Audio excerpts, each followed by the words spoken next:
Carlos era motorista de aplicativo há 3 anos. Já havia rodado por toda a cidade, levado os mais diversos tipos de passageiros e ouvido as histórias mais absurdas. Mas nada o prepararia para aquela noite. Era uma sexta-feira chuvosa. O relógio no painel do carro marcava 23 horas e 57 minutos, quando ele decidiu encerrar as corridas. O cansaço pesava nos ombros, os olhos começavam a arder e tudo o que queria era voltar para casa. Mas no exato momento em que ia desligar o aplicativo, um último chamado apareceu na tela. O passageiro chamava-se André e o ponto de embarque ficava em uma estrada pouco movimentada nos arredores da cidade. Carlos hesitou. Lugares isolados sempre o deixavam desconfortável, mas por algum motivo aceitou a corrida. Talvez pelo valor, talvez porque fosse o último passageiro da noite, ou talvez porque sentisse que deveria ir. Ele seguiu pela rodovia por quase 20 minutos até que as luzes da cidade começaram a desaparecer pelo retrovisor. O caminho ficava mais escuro a cada quilômetro. Apenas os faróis cortavam a neblina densa. O GPS indicou que o passageiro o aguardava no acostamento, próximo a uma curva. Quando Carlos chegou ao ponto, viu um homem parado à beira da estrada. Estava imóvel, olhando para o chão, como se nem percebesse a aproximação do carro. Vestia um terno preto, completamente encharcado pela chuva fina que caía. Seu cabelo escuro grudava na testa e suas mãos estavam escondidas nos bolsos. Carlos sentiu um arrepio percorrer sua espinha. O passageiro levantou a cabeça lentamente, encarando o carro. Mesmo através do vidro, Carlos sentiu que havia algo estranho naqueles olhos fundos e sem brilho. A porta se abriu e o homem entrou sem dizer uma palavra.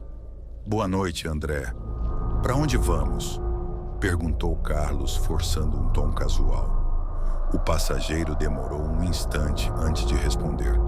Sua voz era baixa e rouca, como se estivesse falando de um lugar muito distante. "Para casa." Carlos olhou para o GPS. O destino era uma região afastada, um bairro antigo que ele não conhecia muito bem. A chuva se intensificou e o limpador de para-brisa trabalhava no ritmo monótono que preenchia o silêncio dentro do carro. A sensação de desconforto crescia. Carlos tentou puxar conversa para aliviar a tensão. "Você mora por aqui?" O passageiro virou levemente o rosto na direção dele e respondeu: "Não mais." As palavras eram simples, mas algo na forma como ele as disse fez Carlos sentir um calafrio. O cheiro dentro do carro mudou. Um odor estranho, forte e abafado, tomou conta do ambiente. Era um cheiro que Carlos conhecia bem, mas não sabia de onde. Algo entre terra molhada e flores murchas. Foi então que percebeu: cheiro de cemitério. Ele apertou o volante, tentando ignorar a sensação ruim. O desconforto aumentava a cada quilômetro percorrido. A estrada parecia mais escura do que deveria ser, como se os faróis não iluminassem o suficiente.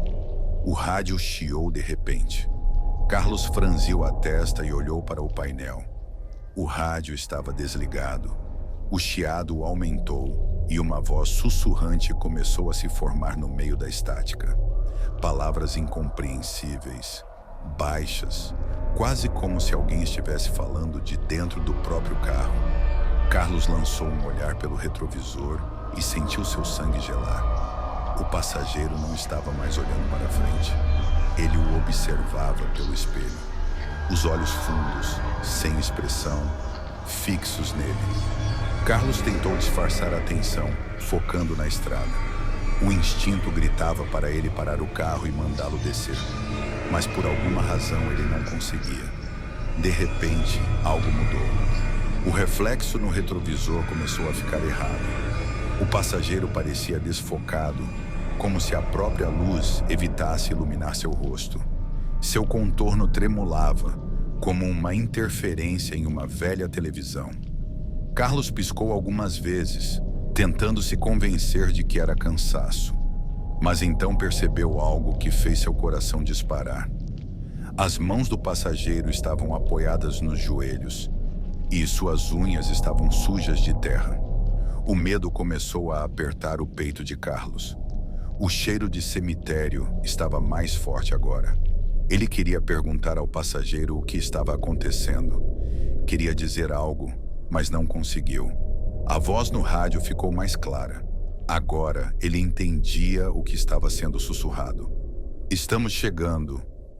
Carlos olhou para o GPS.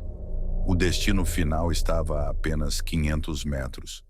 Os dedos do passageiro começaram a se mover lentamente, como se estivessem arranhando algo.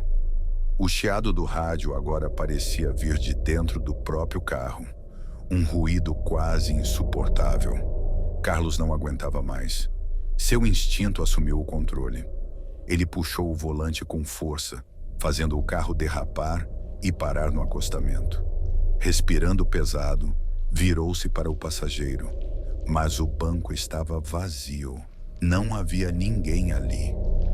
O cheiro de cemitério, no entanto, ainda permanecia. Carlos olhou ao redor, o coração martelando no peito. A porta do passageiro ainda estava trancada. Não havia como alguém ter saído. Ele puxou o celular tremendo e olhou para o histórico da corrida. Nenhum registro. O nome André não existia.